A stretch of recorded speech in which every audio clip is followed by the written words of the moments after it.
খবর, আমরা একটু শিল্পনগরী নারায়ণগঞ্জের গ্যাস সংকটের খবর জানতে চাই। সেখান থেকে যুক্ত হবেন সহকর্মী হাবিবুর রহমান।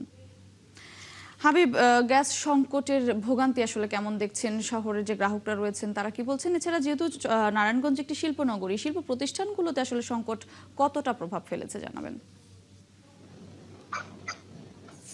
মৌটুসী গ্যাস সংকটের কারণে শিল্প কারখানাগুলো অনেকগুলি এখন বন্ধ হয়ে গেছে। আমরা কিছুক্ষণ আগেও বিকেএমই সূত্রে যেটা জানতে পেরেছি যে প্রায় 150টির মতো ডাইং অলরেডি বন্ধ হয়ে গেছে। কারণটা হচ্ছে টেক্সটাইল কিংবা ডাইং এর মূল যে জ্বালানি সেটা হচ্ছে গ্যাসের বিকল্প হঠাৎ করে তাদের না থাকার কারণে এই ধরনের পরিস্থিতিকে মোকাবেলা করার প্রস্তুতি তাদের ছিল না। বিশেষ করে যারা বিকল্প জ্বালানি ব্যবস্থা করেছে, যেমন এই যে এখানে একটা টারবাইন দেখছেন, এখানে জোটের মাধ্যমে লাকড়ির মাধ্যমে যেভাবে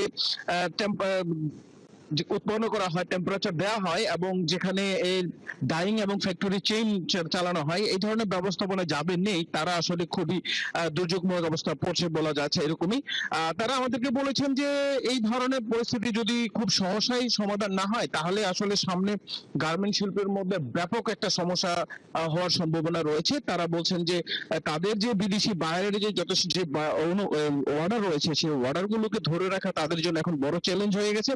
কারণটা হচ্ছে এই ধরনের পরিস্থিতি মোকাবেলা করার মতো ব্যবসায়ীদের সেই ধরনের প্রস্তুতি ছিল না। কারণ সাধারণত বিদ্যুতের সমস্যা হলে তারা জেনারেটরের মাধ্যমে বিকল্প ব্যবস্থা করা যায়, কিন্তু এই ধরনের গ্যাসের বিকল্প এস্টাবলিশ করা একটা জটিল প্রক্রিয়া এবং ব্যয় সাপেক্ষ এবং সময় সাপেক্ষ। এই সামগ্রিকভাবে এই একটা শিল্পনগরী যে ধরনের চাপে পড়েছে, খুব শীঘ্রই যদি চাপ মুক্ত করা না যায় তাহলে আসলে শিল্পনগরী অত্যন্ত ঝুঁকির মধ্যে পড়বে এবং শিল্প চেইন এবং বিদেশি বায়ারদের সেই অর্ডার কিংবা যে তাদের কার্যাদেশ ধরে রাখা অত্যন্ত জটিল হবে বলে ব্যবসায়ী আমাদেরকে জানিয়েছেন। মোটুসী এখন পর্যন্ত এই ছিল নারায়ণগঞ্জ থেকে আমার কাছে। হাবিব, আপনি থাকবেন, পরবর্তীতে আপডেট জানতে আবারও যুক্ত হব আপনার সঙ্গে।